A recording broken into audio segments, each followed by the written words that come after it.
pessoal, sejam todos muito bem-vindos a mais um vídeo aqui no canal.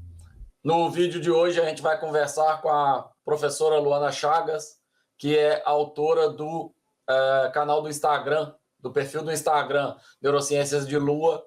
O nosso contato foi uma casualidade. Eu não me lembrava que a Luana faz parte de um projeto que a gente apresentou no catálogo de tecnologias sociais da Universidade Federal Fluminense, mas eu a conheci através de uma palestra que ela ministrou num evento de neurociências, e logo que eu vi essa palestra, eu a convidei para que participasse aqui do nosso Tech Encontro no ano de 2020. Falando rapidamente a respeito do nosso grupo Tech, o Tech representa uma sigla de tecnologia, educação e cognição. Tecnologia como nossa área base, educação como nossa área fim. Então, toda a nossa conversa aqui vai ter como foco os alunos dos diversos níveis de ensino, os professores da educação básica, os professores do ensino médio e do ensino superior, os familiares e também o ambiente dos gestores. E cognição, a letra C que está presente no nome Tech, se refere à necessidade de cada vez mais a gente entender o indivíduo, as características do indivíduo, como esse indivíduo aprende e como ele se relaciona com todo o mundo que está à sua volta. Luana, seja muito bem-vinda. Obrigada, Daniel, obrigada por esse convite, por essa oportunidade, né? Como a gente conversou um pouquinho já, né? A ideia aqui é inserir a neurociência de uma maneira transdisciplinar, considerando as áreas da educação, né? Tentando fazer uma ponte também com quem trabalha com licenciatura, de todas as áreas, inclusive as tecnológicas, né? Eu sou doutora em neurociências pela Universidade Federal Fluminense. Eu atualmente trabalho como pós-doc no Laboratório de Plasticidade Neural e atuo como subcoordenadora do Núcleo de Pesquisa, Ensino, Divulgação e Extensão em Neurociências da UF, o NUPEDEM. E dentro dessa apresentação, dessa conversa que a gente vai ter, eu vou trazer aqui algumas questões mais básicas que justificariam por que seria importante aprender neurociência e fazer essa ponte com as aplicabilidades educacionais, questões relacionadas com a neuroplasticidade, com memória, aprendizado, e a importância disso para trazer, né, desenvolver no professor, no educador em si, né, a busca de estratégias que potencializem, né, essas questões do aprendizado em si. Então, para você, professor que está acompanhando esse vídeo, o que a gente vai tentar fazer é desmistificar para cada um de vocês, numa linguagem cada vez mais simples, termos técnicos complicados para caramba, mas que se traduzem em formas que você vai expor o conteúdo, formas que você vai conduzir a sua aula para que os seus alunos tenham um favorecimento na aprendizagem e um maior engajamento, maior interesse. Então, fica com a gente, vamos acompanhar um pouco da conversa que a gente vai levar nos próximos minutos.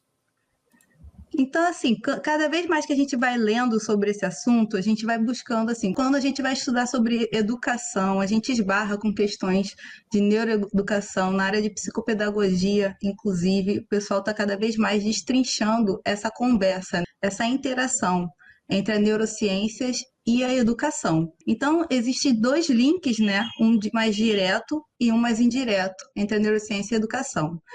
A relação entre a neurociência e a educação de uma forma mais direta seria realmente destrinchar essas bases neurais, né, as bases biológicas que possam justificar práticas educacionais melhores, né, e a implementação de políticas educacionais, inclusive. Da mesma forma, a educação ela vai ter um impacto direto como componente ambiental que vai influenciar os circuitos neurais, vai impactar nas neurociências. De maneira indireta também, a neurociência também consegue alcançar a educação através da sua conversa com as áreas da psicologia, né? A educação e a psicologia elas já são classicamente relacionadas quando a gente percebe que a psicologia é basicamente o estudo, né, a expressão do comportamento. A educação é uma forma de construir e modular este comportamento. E a neurociência ela vem aí trazendo não só essa modulação desse comportamento, como também a forma que o instrumento utilizado para se buscar, por exemplo, as áreas do cérebro relacionadas com comportamentos mais específicos, digamos assim, né? Que área do cérebro que está relacionado com comportamento mais impulsivo, com comportamento mais disciplinado. Então, além de a neurociência ter esse papel de evidenciar, né, o comportamento estudado pela psicologia, ela também está ali também estudando as questões mais mecanísticas, né, os mecanismos e as bases associados à modulação desse comportamento. E eu trago aqui essa figurinha de um artigo muito conceituado, né, de uma revista muito conceituada, Nature, né, nas áreas biológicas, né, científicas de maneira geral, e ele faz justamente esse link direto em relação dos processos cognitivos, que é a expressão desse comportamento, e como que esse comportamento, esses processos cognitivos, eles são suportados por processos neurais, os mecanismos que são neurológicos, neurocientíficos, suportando esses processos cognitivos e como que eles seriam aplicados a nível de habilidades acadêmicas. Então, a gente tem aqui como base, né, os processamentos neurais, fazendo uma ponte direta às habilidades acadêmicas. Então, a gente tem neurogênese, processos de neuroplasticidade, que a gente vai falar mais para frente, processos de memória, consolidação da memória, processos excitatórios e inibitórios, tudo associado a como os circuitos trabalham para se resultar em processos cognitivos como a atenção seletiva, concentração, reconhecimento de padrões, a cognição voltada para aplicabilidade acadêmica, como a capacidade de fazer raciocínios, interações sociais, o pensamento crítico, fazer uma redação, né, fazer uma leitura de uma prosa, uma interpretação do material didático que está sendo exposto, né, a capacidade de resolução de problemas, desenvolvimento de cálculos matemáticos, etc. Então, essa figura ela traz uma justificativa de por que é importante fazer essa ponte entre a neurociências e a educação, por que é relevante entender esses mecanismos neurais, sendo eles a base de tudo, né? Então, eu vou começar conversando com vocês, falando rapidamente, trazendo uma base, né? Uma apresentação breve sobre as neurociências em si. A neurociências, né? Ela busca responder 5 principais questões. Uma delas é como que o cérebro ele é construído, como que ele se desenvolve, como que essas unidades básicas do sistema nervoso, que são os neurônios, eles se comunicam entre si. Como que a gente é capaz de perceber o mundo e transformar toda a informação do ambiente, né, todos os estímulos, em uma resposta, em um comportamento. A gente recebe uma informação ambiental, sensorial, né, digamos assim, a gente utiliza os nossos sentidos para perceber o mundo e como que a gente transforma isso em um movimento, em uma resposta, em um pensamento, em uma lembrança, em uma atitude. Como que a experiência é capaz de modular os circuitos neurais? E como que as patologias acometem o sistema nervoso e interferem com esses processos.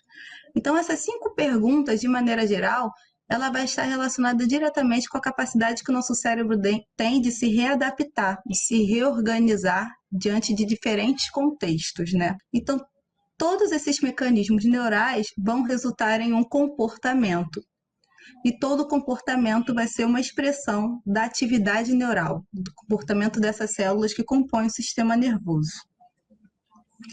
Aqui eu trago rapidamente, a nível mais didático, né, as principais divisões do sistema nervoso central, né? Oi. Luana, só antes de você entrar nesses detalhes da composição do sistema nervoso, explicar para cada um de vocês que está acompanhando a gente que tudo que a gente vai utilizar de termos técnicos falando de sistema nervoso, sistema neural, cognição, a gente está tentando desmistificar e entender os processos que envolvem, por exemplo, a atenção, por exemplo, a assimilação de informações que o professor apresenta, e, no final das contas, tentando entender como funciona a aprendizagem. Claro que diversas características precisam de estudos mais aprofundados. No entanto, essa relação da neurociências com psicologia, com educação, faz com que a gente consiga compreender caminhos que vão facilitar, ajudar esse aluno a alcançar algumas características que são complicadas se a gente não entende o funcionamento do sistema cognitivo, do cérebro da pessoa e do organismo completo da pessoa. Então, por exemplo, como gerar engajamento nos alunos? Essa é uma pergunta muito difícil de responder se você não entende como o seu aluno funciona. Se você tem dificuldade e você não se aprofunda para entender como esse indivíduo funciona, o engajamento vai ser gerado na base de tentativa e erro, na base de novas experiências. Quando, na verdade, esses indivíduos, todos eles, sejam eles professores, gestores, alunos ou familiares, eles têm preferências e eles têm características em comum que você pode tirar proveito delas para você gerar maior interesse, para você gerar maior engajamento. E isso eu estou falando de níveis bem mais altos. A gente vai conversar aqui sobre memória, sobre assimilação de conteúdos que estão sendo apresentados. E por que a gente precisa variar a abordagem, por que a gente precisa se preocupar com visualmente como está esse aluno, visualmente como está essa turma. Mas, de fato, uma coisa que a gente não vai fazer aqui é apresentar nenhuma receita de bolo, nada que seja completamente pronto, útil e interessante aplicado a qualquer contexto. Tudo que a gente vai discutir é necessário que você, professor, avalie as suas habilidades, avalie as características administrativas do seu contexto, da sua comunidade, em relação à tecnologia, por exemplo, em relação à disponibilidade de equipamentos, de recursos, de materiais, em relação ao interesse desses alunos, para aí sim você ir aplicando no dia a dia as alternativas, se aprofundar nos estudos que a gente está apresentando aqui, para que você tire proveito cada vez mais do entendimento do funcionamento do indivíduo. Certamente, conhecendo essas questões que a Luana vai discutir de modo mais aprofundado, você vai conseguir avaliar, fazer uma autoavaliação com você mesmo. Você vai reparar, você vai perceber que determinadas exposições, determinadas escolhas, determinadas preferências são muito mais comuns a algumas pessoas do que a outras pessoas. É isso, Luana. Perfeito, com certeza. A gente vai circundar um pouquinho mais sobre isso aqui para frente também, inclusive, né?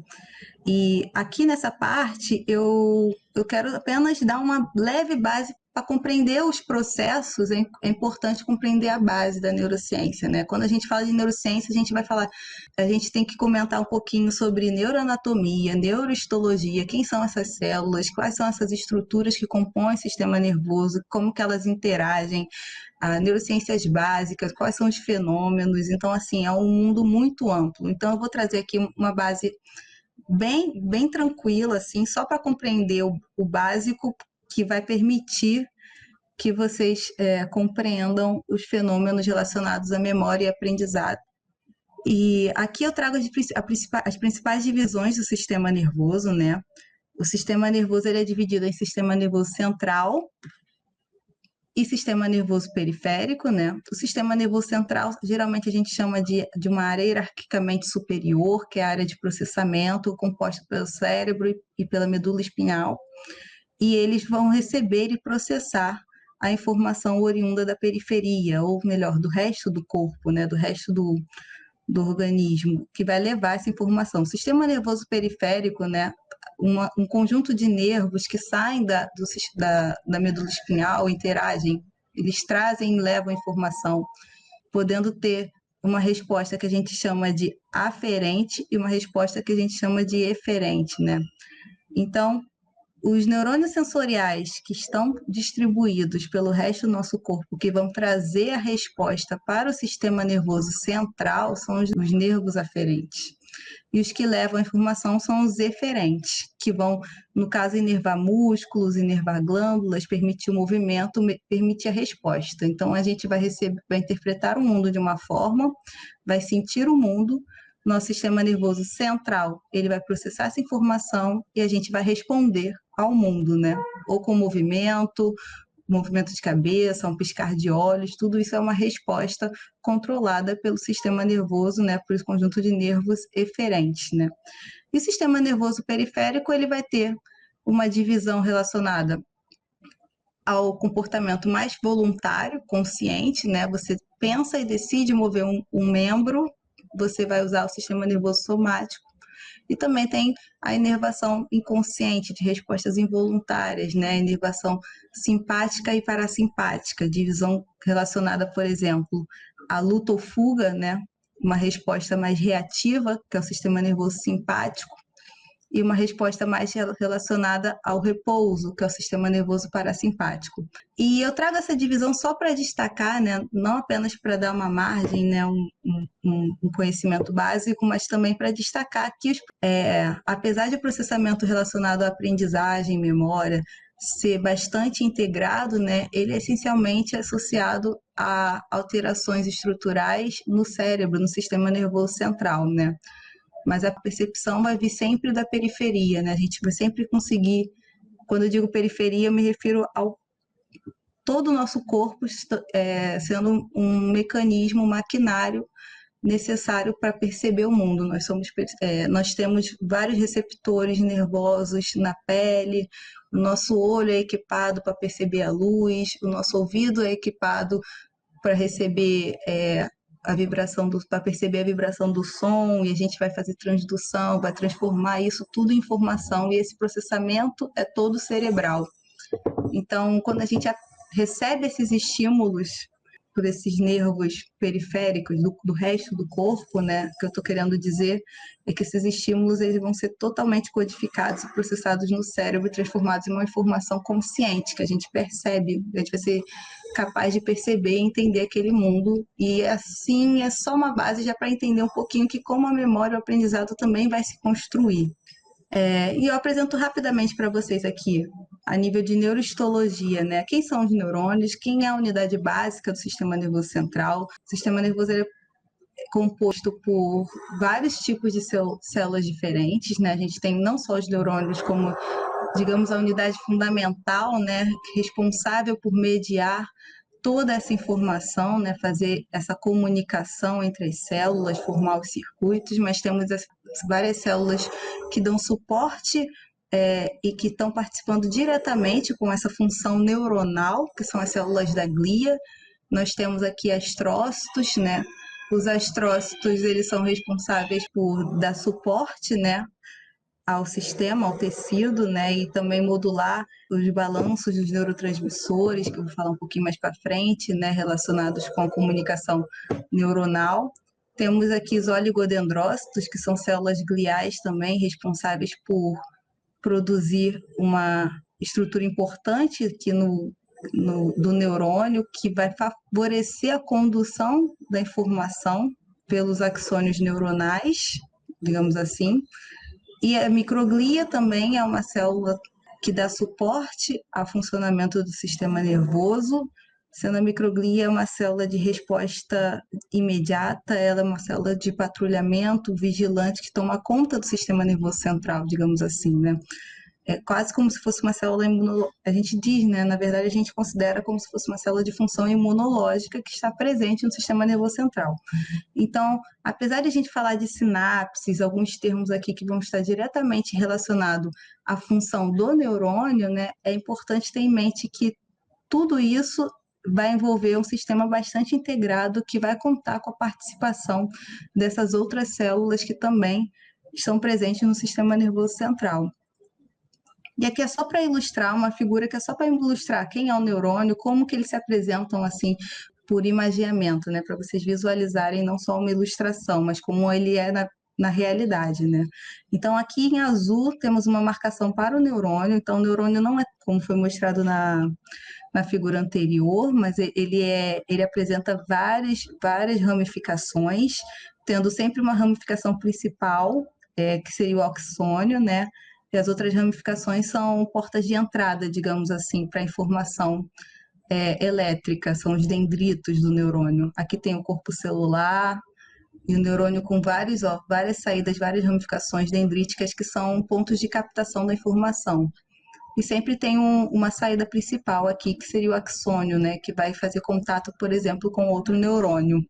O astrócito, que seria a célula de estrutura, né, do sistema nervoso, que seria aqui em vermelho. Temos muito mais astrócitos no cérebro do que neurônios em si, né? Temos muitos astrócitos, são células bem grandes e elas dão esse suporte estrutural e vão ter funções diretas relacionadas com o balanço, com a manutenção do equilíbrio do sistema, né? Para o sistema não se submeter a alterações que possam causar patologias, né? Então tem todo um conjunto de células, de sistemas, de mecanismos que vão sempre tentar manter o sistema numa homeostase, num equilíbrio, no seu papel funcional, fisiológico normal. E o desequilíbrio dessa homeostase, né, uma perda de função de uma dessas células, vai favorecer o aparecimento de patologias. O sistema tem que sempre tentar se readaptar, se reorganizar para restabelecer essa homeostase, esse equilíbrio. Aqui a gente tem o oligodendrócito também, que é a célula responsável por compor, né, a estrutura que vai favorecer o aumento da condução, que a gente chama de bainha de mielina, aqui em verde. Então, aqui é só para ilustrar essas células, né, como elas realmente são. E aqui é uma fotinho da microglia, né? Essa é uma fotinho... eu trabalho com microglia, inclusive, no meu projeto de pesquisa. Vejo a importância dessa célula para vários fenômenos fisiológicos do sistema nervoso central. E essa é a célula que, quando ela encontra alguma alteração do sistema, ela modifica a sua morfologia, a sua forma, né? Ela se torna mais arredondadinha e ela é capaz de emitir vários sinais, as células se comunicam liberando sinais entre si e o sistema todo se readapta para aquele novo contexto, onde há uma patologia, uma infecção, uma inflamação. E a microglia seria a célula de defesa do sistema nervoso. Oi. Volta ali só para a gente comentar sobre duas coisas que eu acho que são interessantes. A primeira das coisas é para que você que está acompanhando aqui consiga perceber a complexidade tanto da neurociências como área de estudo, quanto da complexidade neuronal do nosso corpo. E quando tem uma discussão antiga que o pessoal da tecnologia tentou iniciar abusando de um nome de redes neurais artificiais e utilizando uma estrutura muito simplificada dos neurônios. E é interessante a gente tentar fazer três paralelos aqui, né? O primeiro, o neurônio apresentado nos livros didáticos, ele é muito simplificado, seja no desenho, seja na discussão da relação dos tipos dele, das funções dele, da estrutura mesmo dele de funcionamento.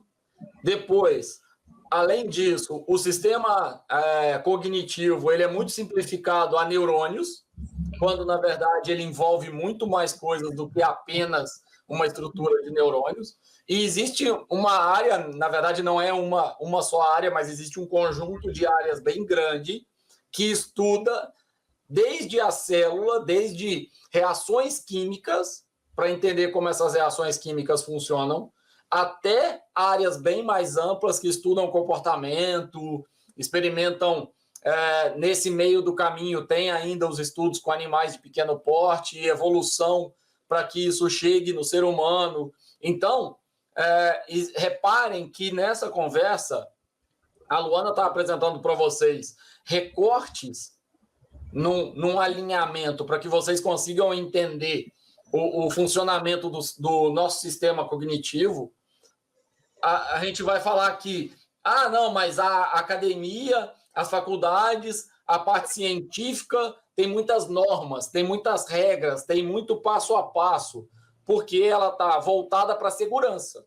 Ela está voltada para um estudo que possa ser replicado em outros lugares. Não é alguém sentar num lugar, imaginar uma solução e propor essa solução num veículo científico. O trabalho científico requer todo esse rigor. E cabe a nós apresentar a vocês de um jeito que seja mais aplicado ao dia a dia de vocês, deixando um pouco de lado a quantidade de características de rigor. E, por exemplo, várias das telas que a Luana está apresentando aqui, tem lá as referências, tem lá os autores que criaram essa imagem e os autores que discutem mais profundamente essa imagem. No entanto, a gente está abstraindo esse detalhamento para que a gente chegue na parte que é mais aplicada a vocês. Agora, é necessário que vocês entendam, nesse primeiro momento, a complexidade do sistema. A gente não pode chegar aqui e apresentar o final sem que vocês entendam esse percurso todo. É isso, Luana, obrigado. Perfeito, Daniel. É exatamente a intenção que eu tive em trazer essas imagens e trazer essa base, bem base, é para realmente vocês conseguirem acompanhar como que é a construção do raciocínio, né, em si, para chegar lá e entender melhor como se dá os processos e mecanismos relacionados à aprendizagem, memória e em que se baseia novas estratégias de aplicação, por que uma estratégia, não sei, uma nutrição melhor ou o sono pode ser importante, vai interferir com o funcionamento de que células, de que função de células, né, que vai favorecer ou não o melhor aprendizado, o melhor armazenamento de memória, essas coisas. Então, é importante ter essa construção. Dentro desse contexto de como que as coisas também não podem ser tão rápidas, que devem ser consideradas a complexidade dos sistemas, né? Porque eu trazendo essas células aqui, é importante trazer também para esse contexto do coronavírus em si, né, cara? Um vírus que é desconhecido e que ele tem, sim, capacidade de trazer alterações neurológicas, ainda está se pesquisando essas questões, e não é uma questão só de infecção neuronal, né? Os trabalhos e os estudos vêm cada vez destrinchando mais que esse vírus tem potencial de infectar os astrócitos, por exemplo. E só infectando os astrócitos, ele é capaz de interferir em todo o funcionamento do sistema. Essas células que a gente diz acessórias, né, ou de suporte, é sempre entre aspas, né? Porque essas células, na verdade, são fundamentais para o funcionamento e para a transmissão adequada da informação entre os neurônios. Só comentar duas coisas, pode já deixar nesse aí. Primeiro, a gente não está fazendo paralelo direto com o vírus e o sistema cognitivo, porque esse estudo está sendo evoluído, mas é para vocês entenderem a complexidade dos estudos que acontecem e decorrem de uma novidade. O coronavírus não é uma novidade só para a população, ele é uma novidade também para a população científica que precisa correr atrás. E um outro gancho, dois outros ganchos interessantes. Primeiro, a gente tem uma palestra também no evento falando a respeito do sono, onde a gente também tenta não detalhar muito o funcionamento químico e biológico do sono, mas mais aplicado, mais direcionado em relação a hábitos e higiene do sono propriamente. Vocês vão encontrar essa palestra no outro vídeo aqui no evento, está aqui disponível no canal também. E a outra questão é em relação a interesses diferentes dos estudantes e dos pesquisadores. Como vocês puderam ver, tudo que a gente está conversando até aqui envolve desde análises de células, de reações químicas, até análises mais comportamentais, até relatórios muito mais observacionais. Ou seja, tem uma gama de estudos muito diferente que pode ser aprofundada pelo seu aluno, pelo seu professor, e são áreas de estudo muito distintas. E a gente tem a função de trazer esses estudos aqui para que, por exemplo, um potencial aluno que goste pra caramba de uma área dessa, agora conhece, através da Luana, através do nosso evento, uma oportunidade de contato de alguém que pode passar informações muito mais aprofundadas e pode começar já no ensino fundamental, já no ensino médio, a se dedicar a estudar um pouco, a entender um pouco da complexidade e do nível de detalhamento que essas áreas envolvem. Certamente são áreas de pesquisa muito bonitas, muito desgastantes, inclusive, mas são bonitas demais e geram resultados que de fato impactam no dia a dia das pessoas, né? Isso eu acho genial. Isso é bem bacana mesmo, Daniel. A questão de a gente estar super aberto fazendo uma coisa super multidisciplinar, né? Que todo mundo interagir é importante, né? E dando continuidade aqui à apresentação, né? Eu falei que a neurociências ela busca responder algumas perguntas para expressar os mecanismos que vão resultar no comportamento, né? Que é a parte que a psicologia aprofunda mais e estuda diretamente a consequência sem focar muito nos mecanismos. E eu falei que o comportamento é uma expressão da atividade elétrica. Como que surge essa atividade elétrica? Então aqui eu quero mostrar uma coisa que parece bem básica, mas que vai ser relevante para tudo que a gente vai falar nos próximos slides, principalmente porque justamente isso aqui é a base do comportamento, a interação entre essas células, como que essas células se comunicam, como que essa atividade elétrica surge. Então a gente chama de sinapse, né? Não só o fenômeno, como a estrutura também, que vai promover a interação entre duas células nervosas, dois neurônios, né?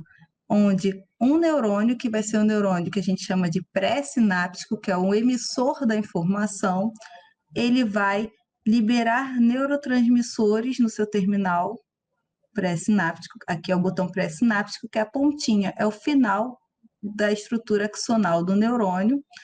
E o neurônio receptor, né, vai receber essa informação, é o neurônio pós-sináptico. E ele vai reagir de acordo com o tipo de neurotransmissor, que pode ser um neurotransmissor, né, que vai estimular que a informação continue sendo passada adiante, que é um neurotransmissor excitatório, ou pode ser um neurotransmissor que vai inibir, né, vai comunicar ao outro neurônio, olha, vamos diminuir essa atividade elétrica, vamos parar de transmitir a informação.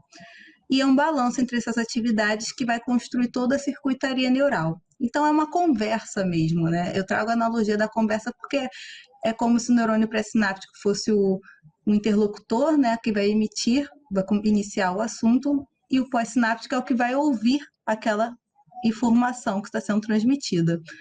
E a informação, as palavras que são emitidas, eu chamo de neurotransmissores, que são estruturas químicas que vão transmitir essa informação, vão estabelecer essa ponte, essa comunicação.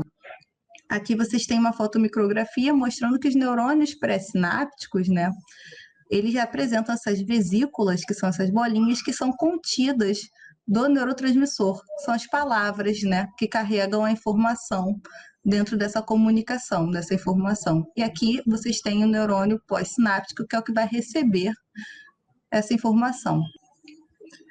E como o Daniel já comentou agora há pouco, né, a gente tem essa complexidade, né, essa rede neural, literal mesmo, onde não é uma coisa tão simples como a ilustração está mostrando aqui. Aqui vocês podem ver que temos pontinhos verdes e pontinhos vermelhos que se sobrepõem formando os pontinhos amarelos. Cada pontinho amarelo desse é a interação de um marcador do terminal pré-sináptico e terminal pós-sináptico. É uma sinapse. Então, o único neurônio aqui, que vocês podem ver aqui em vermelho, esse corpo neuronal mais expressivo, com vários bitos e um axônio muito mais denso, muito mais expressivo, todos esses pontinhos é um ponto de comunicação. Esse neurônio está recebendo informação de todos esses pontinhos. Então, o circuito ele se dá de uma forma muito mais complexa. Isso é o único campo. Imagine isso pelo cérebro inteiro, né? A nível tridimensional. É um processamento muito eficiente.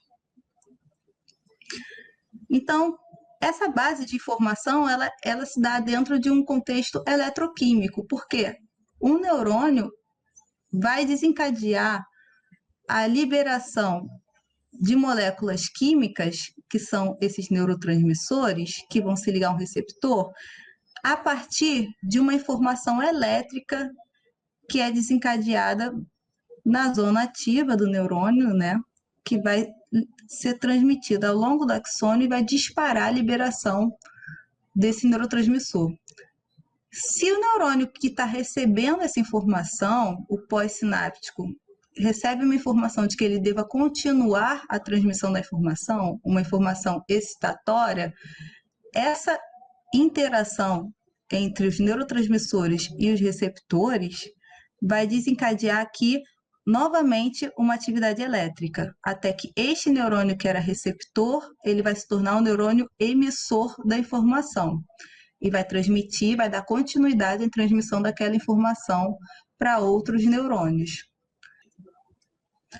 Aqui eu trago para vocês uma charge, né, que eu peguei até, achei bem ilustrativa, porque os neurotransmissores, eles são variados, né, eles têm funções específicas, mas, assim, ao mesmo tempo que específicas, eles podem ser um pouco redundantes, né, em algumas funções. E eu trago aqui alguns exemplos, como adrenalina, noradrenalina, dopamina, são os catecolaminérgicos, a serotonina, a endorfina. Aqui eu trago o glutamato como principal neurotransmissor excitatório, né? A acetilcolina e o GABA, né, que é o principal neurotransmissor inibitório, que vai sinalizar, né, vai levar a informação de que a informação deva parar, deva diminuir, não continuar ao longo da rede, né, neural, ao longo do circuito. E aqui, nessa charge, ele já faz alguma correlação direta, por exemplo, a dopamina como neurotransmissor do prazer, a acetilcolina muito relacionada com a função de aprendizado, o glutamato com a função de memória, né, plasticidade, serotonina com humor. Isso aqui são pesquisas, são trabalhos, isso são coisas que já estão muito, muito estabelecidas na literatura, mas é importante destacar que não é uma coisa específica, não quer dizer que a acetilcolina seja só o neurotransmissor que na questão do aprendizado. A acetilcolina vai ter várias outras funções liberadas em várias outras questões, né? Outros comportamentos associados à comunicação neural, né? Comportamento motor, né? E há várias interações, inclusive, né? Então, há uma complexidade por volta dos neurotransmissores. A dopamina não está só relacionada com prazer, a serotonina não está só relacionada com humor, mas digamos que a literatura já traz de forma expressiva, né, que o prazer está principalmente relacionado com a dopamina, né, na via mesolímbica, né, em regiões específicas associadas ao prazer, circuitos de recompensa, né, estruturas cerebrais específicas. E os estudos mostram já, por exemplo, que em relação ao aprendizado e memória, nós temos sim muitos trabalhos reforçando que a acetilcolina tem um papel fundamental, o glutamato também, mas como o sistema é todo muito integrado, né, os trabalhos vão trazer também a dopamina tendo um papel muito relevante na questão do aprendizado e memória, a serotonina, o próprio GABA, entendeu? Então não é uma coisa tão fechada e específica, então aqui é só a nível de ilustração mesmo, mas é só para demonstrar que os neurotransmissores estão diretamente relacionados com algumas funções cerebrais. E aí, aqui pode ser interessante em relação a questões de processamentos e dá para fazer algumas analogias para o pessoal da tecnologia, que entende melhor de computação, de processamento de circuitos e redes de computadores, que não é muito a minha área de conhecimento, mas existem algumas analogias que a gente consegue se apoiar, né? E eu vim mostrando agora que essa comunicação entre os neurônios, né, pela liberação de neurotransmissor, eu demonstrei um neurônio liberando um neurotransmissor para um outro neurônio que vai receber essa informação. E eu mostrei aquela figura com vários pontinhos amarelos, mostrando que um único neurônio está recebendo uma infinidade de informações. Ele está fazendo contato, esses contatos sinápticos, né, que não chega a ser um contato físico a um espaço na sinapse ali, mas são pontos específicos onde o neurotransmissor vai sendo liberado. Um neurônio está submetido a trilhões de sinapses, muitas sinapses.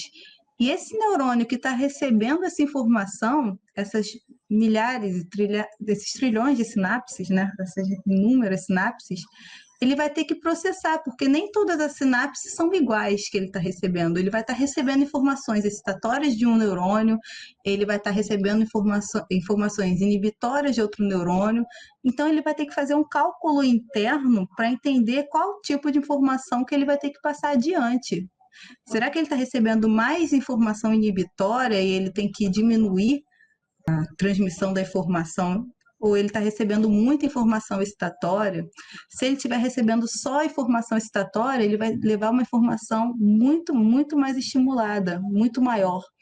Mas se ele tiver algumas informações inibitórias que sejam ainda no limiar abaixo das excitatórias, ele vai continuar transmitindo a informação, mas ela não vai ser tão potencializada, por exemplo, como se ele estivesse recebendo apenas informações excitatórias. A inibitória vai dar uma atrapalhada, digamos assim. Então, o neurônio ele tem que fazer todo um processamento interno, calcular todas as informações que ele está recebendo em todas as partes da sua estrutura, para definir qual é a informação que ele vai transmitir adiante. Que tipo de atividade elétrica, se é um potencial de ação suficiente, se é um limiar que vai se perdendo, se é uma inibição da informação, como que ele vai disparar, como que ele vai transmitir. Então, ele está sempre computando, ele está calculando, né? Tem uma complexidade a nível celular mesmo, dentro desse processamento. E outro ponto extremamente importante nesse processamento em relação à quantidade de informação que essa única célula vai estar recebendo, né, é a questão da homeostase, né, do equilíbrio, do balanço entre excitação e inibição. Os circuitos formados por milhares dessas informações, os circuitos são formados por muitos neurônios, e muitos neurônios recebendo muitas informações que podem ser excitatórias ou inibitórias. Pode ser aquela informação, continue a transmitir a informação adiante, ou pare de transmitir a informação adiante. As duas são igualmente relevantes, tanto a informação excitatória quanto a inibitória, porque uma tem que estar contrabalançando a outra. O que eu estou trazendo aqui nessa figura, né? A importância do balanço ideal e os prejuízos que um excesso de inibição ou um excesso de excitação pode causar quando você sai desse balanço ideal. Então, se você tem um excesso de processamento que foge desse equilíbrio, o excesso de transmissão de informação excitatória ao longo dos circuitos, né? Isso pode induzir neurotoxicidade, pode induzir casos de epilepsia, onde esse balanço pode ser causado ou por excesso de estabilidade ou pela falta da inibição, que não vai controlar a estabilidade. E o contrário também ocorre quando você tem um excesso de inibição, né? O sistema, os circuitos, eles se adaptam a comportamentos de sono, de coma, uma coisa depressiva, uma depressão do sistema nervoso central, uma perda da funcionalidade, uma perda de resposta, de reatividade. Isso pode ser causado pelo excesso de uma sinalização inibitória, o excesso de GABA, né, que é o neurotransmissor inibitório, por exemplo, ou uma perda da excitatória para contrabalançar a inibitória. Então, os circuitos, eles são formados pela interação entre as sinapses excitatórias e inibitórias. Então, por exemplo, aqui eu tenho um neurônio que recebe aqui informação excitatória, mas ao mesmo tempo em contrabalanço, mantendo equilíbrio, ele tem aqui o circuito inibitório, promovendo aqui o funcionamento ideal desses circuitos. E aqui é só para ilustrar como que seria isso, né? Essa autorregulação, essa busca da homeostase, que você tem assim, por exemplo, como se estivesse montando esse castelinho de areia, você vai acrescentando informação excitatória, vai acrescentando informação excitatória, vai chegar a um ponto do limite, né? Que o sistema, que o castelinho de areia, ele não consegue ser montado ao máximo, né? A gravidade vai atuar. Então, vai ter alguma coisa que vai contrabalançar para que aquilo não chegue ao limite máximo. Espero que essa analogia tenha ficado clara. O que contrabalança? O sistema inibitório. Então, o excitatório não vai chegar no limite, ele vai ficar dentro daquele limiar ótimo ali, né? Onde você está colocando o castelinho de areia, está subindo, vai fazendo um montinho, mas esse montinho nunca vai ser infinito. Vai chegar um momento que na areia seca você não consegue mais fazer ela crescer. E aí, o castelinho ele começa a cair, que é a atividade inibitória ali contrabalançando. Peraí, você já chegou no seu limite, se você ultrapassar isso aqui, você vai ter um prejuízo no seu sistema nervoso, como a questão da epilepsia ou a questão de questões de neurotoxicidade, morte celular, que vão trazendo prejuízos e várias doenças neurológicas. Então, tudo que a gente vai comentando aqui é uma questão de balanço, entendeu?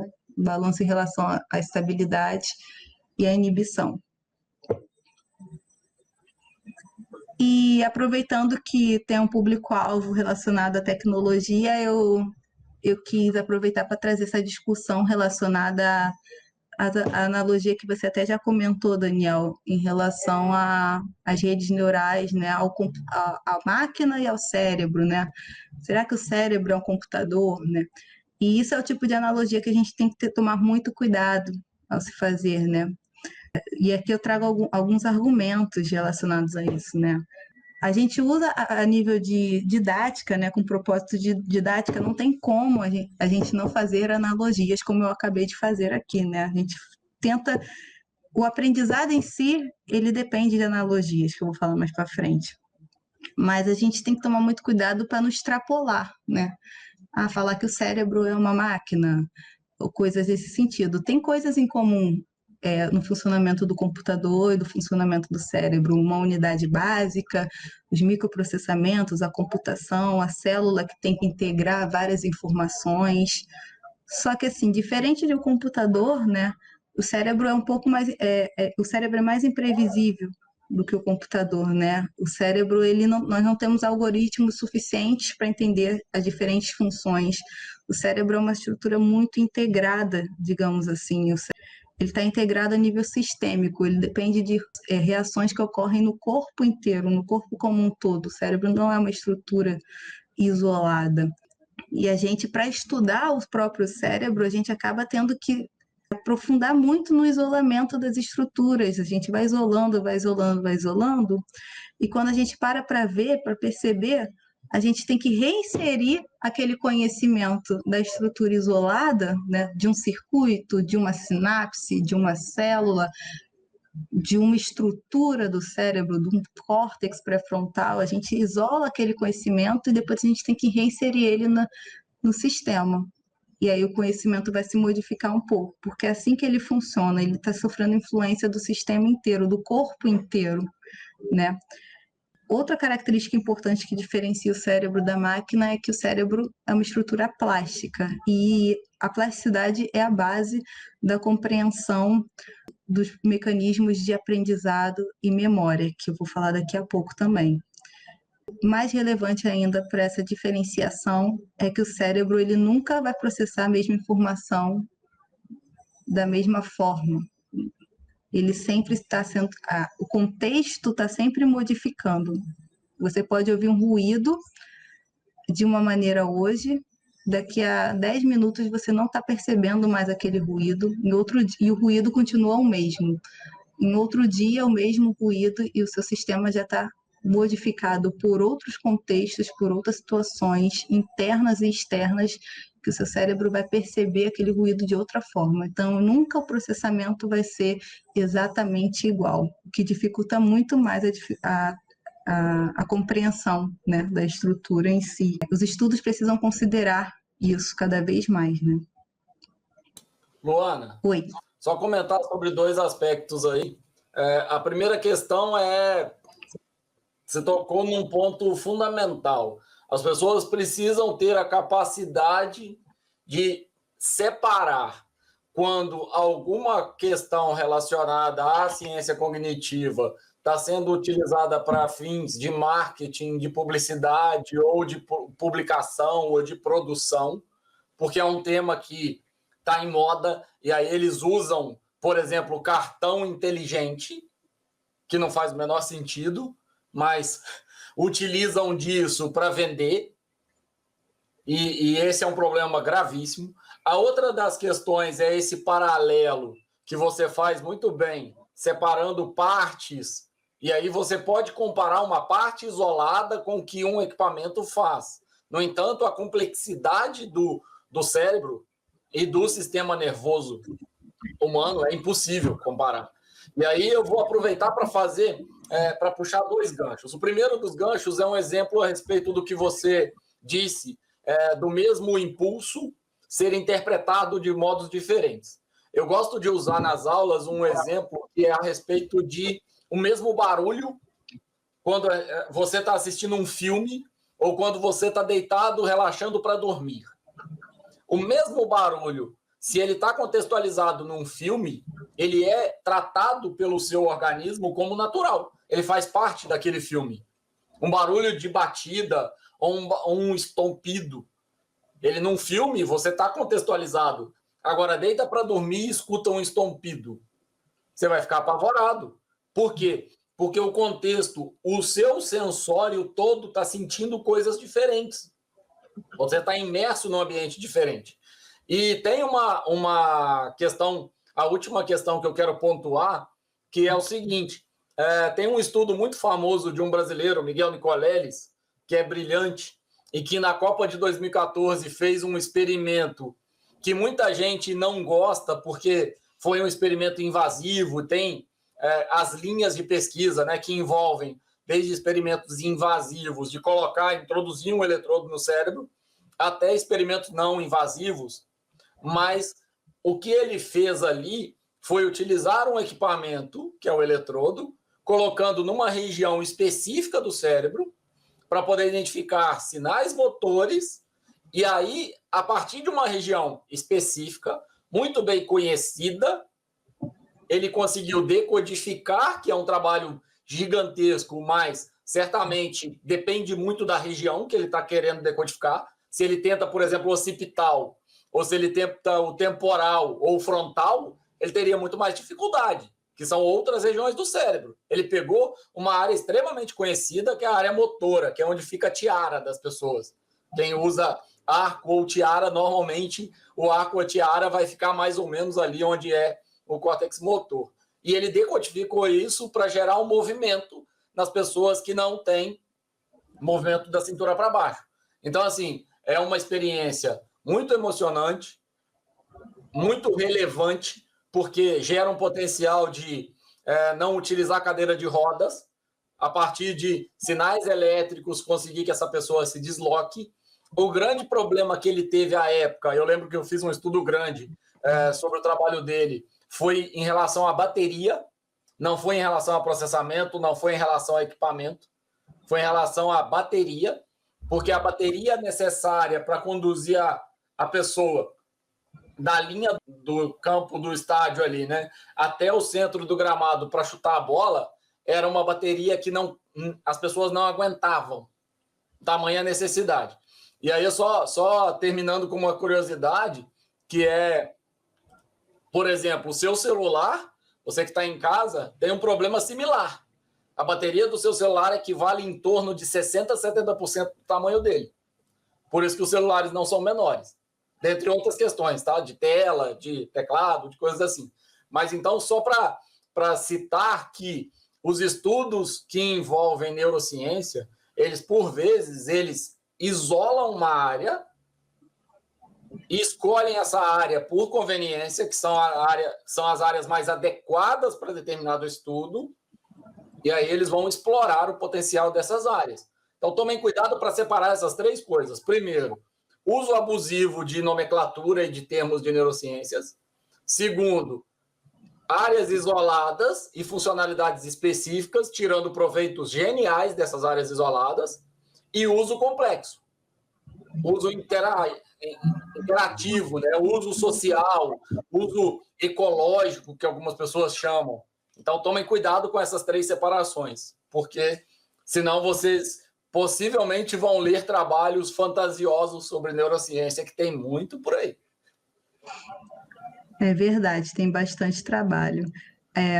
Pegando só um gancho aí no trabalho do Nicoleles, né, outros experimentos que têm sido bem sucedidos em relação a implantes em áreas específicas de controle motor também para pacientes de Parkinson, e que eles conseguem padronizar, né, a atividade elétrica naquela região especificamente, eles conseguem diminuir bastante os sintomas, né, algo que tem sido promissor.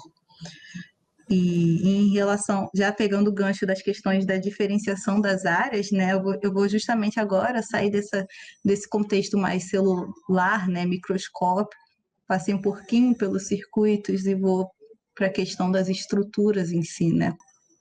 Ainda estou dentro da parte básica, mas vai ser rapidinho.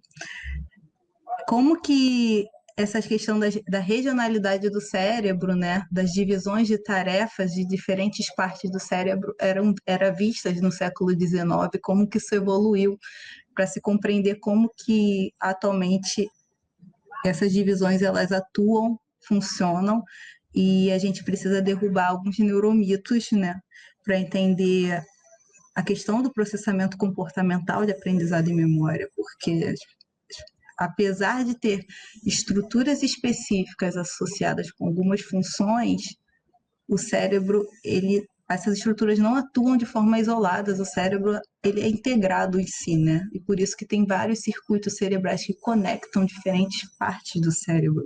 E aí, trazendo a questão do século XIX, essa charge é só para ilustrar como que antigamente, né, como que os pesquisadores da época, eu acho que o Francis Gall, ele era eu acho que ele era psicólogo, não tenho certeza, mas ele tinha um estudo muito amplo que deu a base, né, para se definir as áreas de Brodmann. E o estudo dele, ele trabalhava essa questão de mente e cérebro, que é um pouquinho... A gente pode fazer uma espécie de analogia entre a questão entre neurociências, que está mais relacionada aos mecanismos cerebrais, e a mente, estudada mais pelos psicólogos, pela psicologia. E o que esse pesquisador fazia, né? O Joseph Gall, né? Franz Joseph Gall. Ele fazia mensurações das circunvulações, né? O formato do cérebro, o córtex, ele tem várias circunvulações, essas minhoquinhas cerebrais, digamos assim. Ele avaliava o tamanho da cabeça, o tamanho das profundidades na calota craniana, ele fazia várias mensurações e correlacionava com traços de personalidade do ser humano, né? Se a pessoa era mais generosa, se a pessoa tinha um potencial mais destrutivo, mais rancorosa, associava questões mais cognitivas e emocionais e tanto mais abstratas do que a neurociências vem trazendo em si. Ele fazia essa correlação direta, e ele até chegou a propor, né? Ficou muito pequena essa imagem, infelizmente, mas cada divisãozinha dessa seria tipo uma divisão associada a uma região focada a um traço de personalidade. Então, tem a personalidade da generosidade, tem a da pessoa que come muito, teria regiões do cérebro associadas a isso. E, bem, o trabalho dele não vingou, mas foi suficiente para promover outros estudos que conseguissem destrinchar, né, de uma maneira mais consolidada essa questão desse parcelamento cerebral, onde diferentes áreas assumiriam diferentes funções, mas aí já escapou dessa questão dos traços de personalidade em si, né? E os trabalhos foram se aprofundando no quesito da citoarquitetura das diferentes regiões, né? Onde regiões específicas têm mais camadas de células, outras têm menos camadas de célula, e assim o Brodmann, né, que é um pesquisador posterior ao Joseph Gall, né, ele conseguiu determinar, se eu não me engano, foram 58 áreas, não tenho certeza do número, mas ele conseguiu separar de acordo com a citoarquitetura, né, com a organização nas camadas celulares, diferentes regiões cerebrais, né. E isso está diretamente relacionado com aqueles experimentos que vocês já devem conhecer, onde a pessoa tem o crânio aberto e os eletrodos são colocados para estimular diferentes áreas cerebrais, enquanto a pessoa é capaz ainda de tocar o violino, ela continua acordada, continua falando, se comunicando. Então, de acordo com o estímulo dessas diferentes áreas determinadas por Brodmann, que é utilizado até hoje nas cirurgias, nas neurocirurgias, né, é capaz de determinar as funções cerebrais. E atualmente, né, já se foi delimitado pelo menos 180 áreas por hemisfério cerebral. Então, já se amplificou muito o conhecimento e esse destrinchar, né, dessas diferentes áreas e suas funções, né, parcelamento cerebral, que a gente chama. E aqui eu trago novamente a analogia, já que a gente falou um pouquinho de mente e cérebro, né? A analogia só para facilitar essa interação. em que o hardware seria parte do cérebro em si, o corpo, né? E o software seria parte da mente. Eu achei essa analogia muito interessante. É como se a neurociências fosse explicar os mecanismos mais sensoriais, o toque, o cheiro, o processamento do gosto, e tudo isso fosse integrado para se desenvolver comportamentos um pouco mais abstratos, relacionados à mente, como as emoções, os desejos, a cognição em si, né, a consciência e questões subconscientes, e essa analogia eu achei bem bacana para trazer. Todo esse parcelamento cerebral, ele vai ter essa questão de promover, né, talvez favorecer essa ideia que a gente tenta desmitificar, né? Se o cérebro é dividido em partes e cada parte tem uma função, assim como aqui eu estou trazendo uma imagem mostrando o córtex cerebral, tem o córtex frontal, um córtex occipital, parietal, temporal, frontal, relacionado com raciocínio lógico, tomadas de decisões, processamentos mais superiores, mais cognitivos. O occipital, classicamente associado à visão. O cerebelo é uma estrutura cerebral associada ao equilíbrio, planejamento motor. Várias áreas, né? A área da linguagem, temporal, área relacionada à audição. Isso que eu estou falando está errado? Não, não está errado. É isso mesmo. O processamento, né, a informação, elas seguem caminhos, elas respeitam uma organização que a gente chama de organização topográfica específica, onde há uns mapas cerebrais, onde a informação, aquele circuito, né, aquelas conexões, aquela informação segue um caminho trilhado. Não é uma coisa aleatória pelo cérebro. Há uma organização em si no cérebro que são representadas por esses mapas. Só que a desmitificação que a gente quer fazer, o cuidado que a gente quer tomar, é que o fato do córtex frontal, por exemplo, ser responsável pela tomada de decisão, não quer dizer que ele atue sozinho nesse quesito. Ele vai precisar de informações oriundas de outras partes cerebrais para ele tomar essa decisão. O córtex occipital, ele é visual? É o córtex da visão? Sim, é onde ocorre principalmente o processamento da visão. Mas a visão, ela vai depender de vários fatores que vão vão estimular você a compreender, a virar a cabeça, por exemplo, quando você vê alguma coisa chama a sua atenção aqui, você vai virar a cabeça, a sua resposta motora, ela vai depender de processamentos em outras regiões parietal, lógica.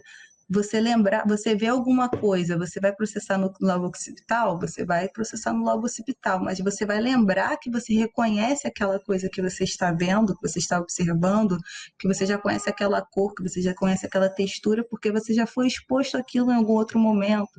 Então você vai recrutar outras áreas do hipocampo, outras áreas do cérebro.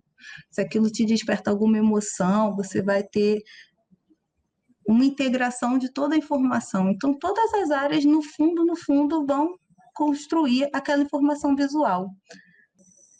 Ou aquela informação auditiva, ou informação que está relacionada ao processamento de alguma área específica. Então, apesar de a gente...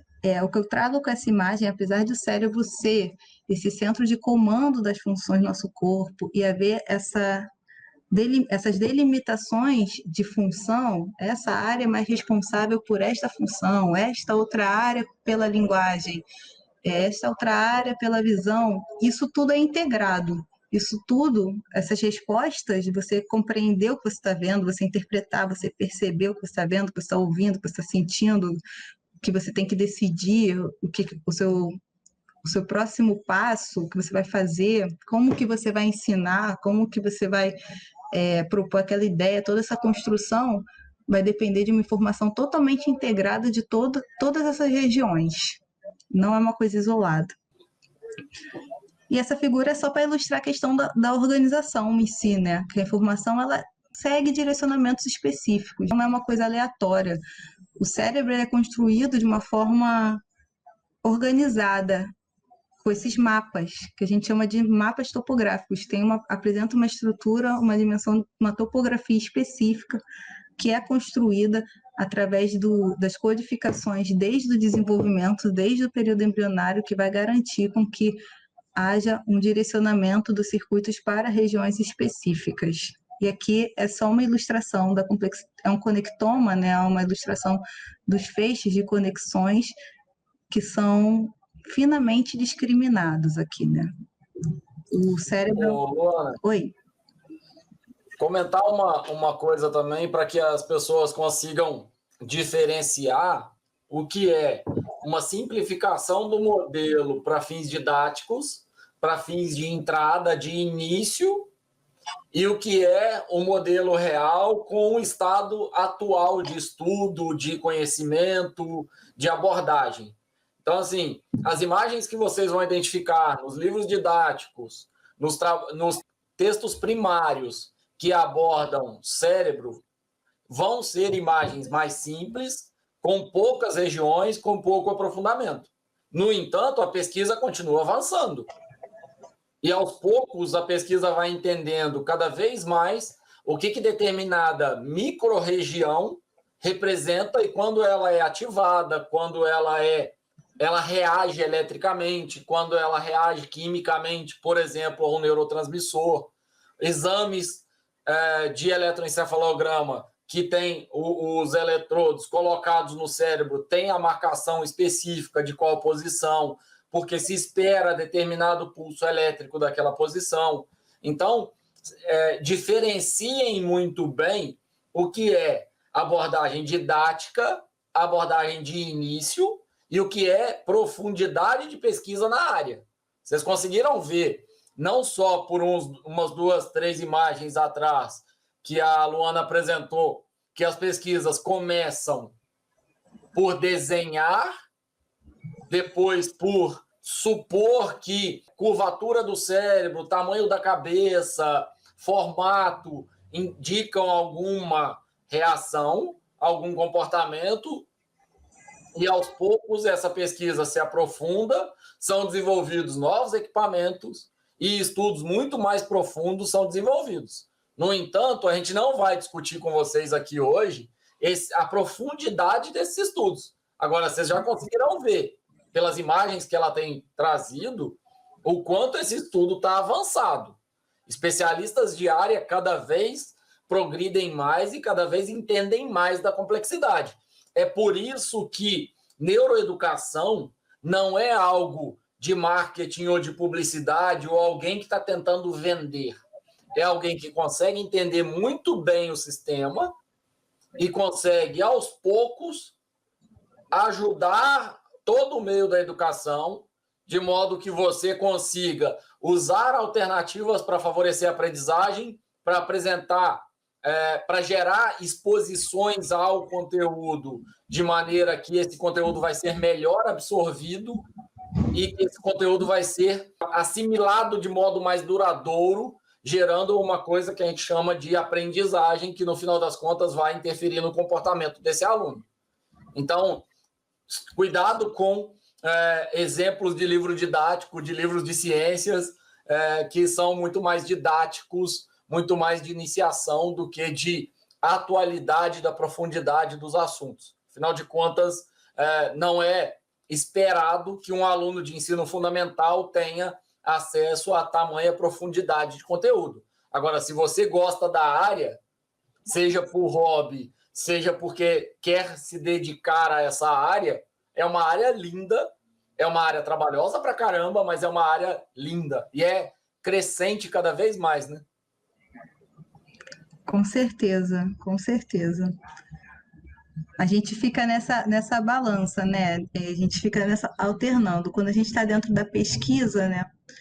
A gente acaba tendo que treinar entre linguajar mais simples e linguajar mais e didático e o linguajar mais aprofundado, mais científico. E como que a gente maneja o modelo que vai favorecer a compreensão daquele conteúdo e o quanto que às vezes o modelo está distante da realidade ao mesmo tempo, né? Eu estou tentando aqui trazer também esse paralelo, né? E analogias.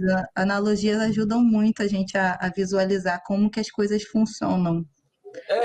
Eu acho importante para a gente poder mostrar para as pessoas o quão é difícil a gente sair da academia e tentar traduzir isso numa linguagem mais tranquila de coisas tão profundas e tão detalhadas e tão minúcias que a gente está estudando no dia a dia. Certamente que não vai se estudar na área de neurociências como o professor de uma disciplina específica vai dar a sua aula que o aluno vai aprender melhor. Agora, também sabe-se que os estudos aprofundados em neurociências vão gerar conhecimento para ajudar esse professor. No entanto, é difícil tanto fazer essa interconexão, né, essa relação interdisciplinar, multidisciplinar e transdisciplinar, quanto é difícil você sair do nível muito profundo de conhecimento para tentar gerar aplicado. Então, assim, sempre que as pessoas discutem a abordagem do TEC, elas percebem que existe uma diferença. Não é que a gente não gosta de estudos aprofundados, é que a gente tem esse trabalho que é custoso pra caramba, que é identificar pessoas como a Luana, que se dispõe a apresentar numa linguagem mais tranquila, mais abrangente, num formato interdisciplinar, algo que é muito, muito detalhado, muito, muito delicado que ela trabalha no dia a dia, e o grupo todo que ela está inserida trabalhando no dia a dia. Quanto mais você evolui mestrado, doutorado, pós-doutorado, publicações cada vez mais relevantes, é muito mais cômodo você seguir uma linha de afunilamento. Quando, na verdade, o nosso movimento no nosso grupo TEC é de tentar ir nessas áreas que estão sendo cada vez mais afuniladas e trazer conhecimento estruturado num intervalo pequeno de tempo para que as pessoas consigam acompanhar. Por exemplo, vendo a palestra da Luana, o seu aluno vai poder identificar em qual sub-área ele interessa para se dedicar ou se ele não se interessa por se dedicar. E ele consegue, se interessando, conversar com a Luana e a Luana dizer, olha, então, ok, procure uma faculdade para fazer isso, um mestrado para fazer isso, um doutorado para fazer isso, porque certamente você vai trabalhar com coisas muito mais direcionadas ao seu interesse, ao seu gosto. Com certeza, é um exercício importante, né? Acaba que, assim, a gente construindo esse mecanismo, né, essa dinâmica, a gente está fazendo o que o professor na sala de aula ele tem que fazer também, né? Que ele vai pegar o conhecimento dele, ele vai ter que transmitir de uma forma que as pessoas entendam. E é o que dizem por aí o tempo todo, né? Eu já li em vários lugares. Não adianta, você pode escrever um artigo, você pode descobrir uma informação muito importante, científica, se você não conseguir que as pessoas leiam e compreendam aquilo não tem valor nenhum. Valor zero. O importante é que a informação chegue a todo mundo e seja acessível. Então, isso é uma coisa que tem que ser estimulada mesmo, essa translação, essa dinâmica de linguagem, de conhecimento e multidisciplinaridade pode despertar ou não interesse, mas o importante é que vocês entendam, e se não entender, vocês possam perguntar a ponto de a pessoa continuar tendo que se esforçar até que aquela informação seja aplicável, acessível. Isso é o objetivo final de qualquer pesquisa. Sim, sem dúvida. Então, para que o pessoal entenda, existem lá os projetos de extensão, que é uma tentativa da universidade pública de chegar mais próximo da comunidade e da parte aplicada.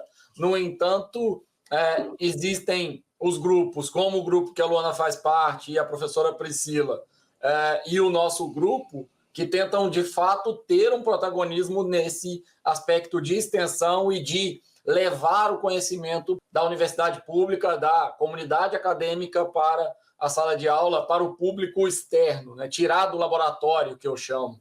Por vezes, o conhecimento universitário, conhecimento acadêmico é tão profundo que a gente não consegue, num primeiro momento ou a curto prazo, levá-lo para a comunidade, porque ele, por exemplo, vai ajudar no desenvolvimento de um medicamento ou de um tratamento que vai indiretamente chegar à comunidade. Então, ele às vezes não chega para a pessoa, mas ele chega através de um tratamento que vai ser adaptado para a função do terapeuta, para a função do psicólogo, para a função, ou no caso mais de neurociências hardcore, gerar algum fármaco, alguma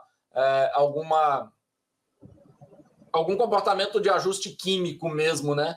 Algum direcionamento em relação a ajuste químico e funcionamento do nosso organismo. Eu acho que isso é exatamente o que diferencia a sociedade como um todo e o educador em qualquer área, assim, porque a sociedade ela vai estar sempre preocupada com o resultado e o educador ele tem que estar preocupado com como, com a construção daquele resultado, de qualquer maneira, assim. E aí é aí que e compreender um pouquinho das bases neurológicas, ela acaba sendo relevante para todas as áreas de conhecimento e ensino, né? Nesse foco do aprendizado e da memória também, né? E como eu falei, então, um pouquinho, voltando aqui, né, das analogias, né, eu vou aqui trazer outra analogia novamente, né, de que da mesma forma que a célula, ela está ali, que eu falei anteriormente, recebendo informações de muitas outras células que podem estar enviando informações excitatórias ou inibitórias, ela tem que computar, né? Ela tem que processar tudo aquilo para saber que tipo de informação ela vai transmitir adiante. A nível de macroestrutura, de circuitos, né? Eu chamei aqui nesse slide de macroprocessamento, o cérebro também vai ter que fazer mais ou menos isso. Ele vai ter a informação sensorial, ela vai dar por diversas fontes, né? Uma informação visual é uma informação sensorial, um toque é uma informação sensorial, a audição é uma informação sensorial. Todas essas informações do ambiente, elas chegam, elas vão passar por um processamento a nível de várias estruturas hierárquicas do cérebro, né, digamos assim, que tem uma região de integração de todas essas informações, até a transferência para uma região onde você tem a interpretação, né, a transformação daquela informação sensorial em algo que você percebe, que você toma consciência, que você consegue identificar e consegue promover uma resposta, um comportamento, que geralmente está associado às regiões mais corticais, o córtex. Então, a gente tem a entrada da informação, a integração em áreas mais subcorticais, né, digamos assim, e a interpretação e a transdução daquela informação em uma percepção, integração, uma memória, um comportamento que é nas regiões mais corticais. Semelhante com a entrada, processamento e saída de informação de um computador, por exemplo, trazendo assim para uma analogia bem simples, né? E aqui eu só faço a analogia ao microprocessamento que eu comentei agora há pouco, né? Que é em relação à célula também recolher todas as informações que ela está recebendo de outras células e ter que traduzir aquilo em alguma saída, né? Uma resposta de saída, o que ela vai passar adiante, que sinal que ela vai passar adiante. E para finalizar essa primeira parte, eu trago aqui a discussão relacionada ao que a gente já comentou um pouco, que o Daniel já falou anteriormente, em relação aos estudos, em relação a como a gente olha o sistema nervoso, e os estudos dessas estruturas, que a gente tende a avaliar isso de forma isolada, mas o que a gente está vendo é justamente isso, que o cérebro e as células do neurônio não devem ser estudados de forma tão isolada, mas sim de uma maneira mais integrada, levando em consideração todo o sistema, todo o corpo, todo o organismo, toda a biologia em si, né? E aqui eu trago o exemplo de como que o cérebro ele já foi visto como uma estrutura imunoprivilegiada, uma estrutura mais isolada, onde as células do nosso sistema imunológico, né, nossos linfócitos, células brancas, elas não tinham acesso, já foi visto, não tinha como chegar no parênquima cerebral, né, no tecido do encéfalo do cérebro em si. E que há pouquíssimos anos atrás, acredito que em 2015, 2016, eles descobriram que no sistema nervoso haveria, sim, um conjunto de redes de vasos linfáticos, né, que seria capaz de fazer essa comunicação e trazer, sim, células do sistema imunológico periférico para interagir com o sistema neural. Então, ele não é isolado, ele não é imunoprivilegiado. Tudo que interfere no nosso organismo a nível sistêmico, a nossa imunidade, pode alcançar, sim, através dessas redes linfáticas, o nosso cérebro. Qualquer infecção que não seja diretamente no sistema nervoso, qualquer infecção em outros órgãos, pode interferir e favorecer essa comunicação. Isso é um exemplo. Outro exemplo que tem sido muito discutido e relevante até a nível escolar, né, do ambiente escolar em si, é a questão nutricional e a questão da saúde do seu trato gastrointestinal em relação à microbiota e como que a microbiota, né, que é o conjunto de vírus, bactérias e fungos, micro-organismos que habitam o nosso trato gastrointestinal, como que a saúde dessa microbiota, ou o desenvolvimento adequado, a alimentação adequada é importante para o funcionamento do cérebro, para funções cerebrais. Então, já tem um link enorme entre o trato gastrointestinal e o cérebro. Então, o cérebro está integrado, ele faz parte de todo o organismo em si. Então, assim, os estudos são importantes, isolados mesmo, de olhar só para uma estrutura, associar uma estrutura com comportamento, bloquear a função de uma célula, um receptor, uma moléculazinha, um gene, especificamente, vamos trazer conhecimentos importantes, informações que vão agregar ao conhecimento científico em si, chegando desde o genezinho bloqueado até o comportamento, até a capacidade da pessoa desenvolver uma inteligência, a pessoa ser mais focada, conseguir ter atenção, ter um déficit de atenção, a pessoa ter um problema de neurodesenvolvimento, não conseguir acompanhar, ter uma dislexia, problemas na funcionalidade e tal, esses bloqueios específicos isolados, sim, vão contribuir. Mas a nossa tendência, assim, a nível científico, a nível de estudos, é que a gente é forçado, praticamente, a trazer todas essas informações e integrar, e trazer para uma discussão mais integrada do sistema nervoso dentro de um todo, né? Dentro de um corpo, dentro de um organismo, sofrendo interações a nível de estresse, que promove alterações hormonais, a nível de dieta, que pode modular a microbiota, a nível de sistema imune periférico, células brancas, infecções, inflamações, doenças crônicas, etc. E muito mais, isso ainda está extrapolando, é o que está crescente, é o que está acontecendo agora, a integração do conhecimento.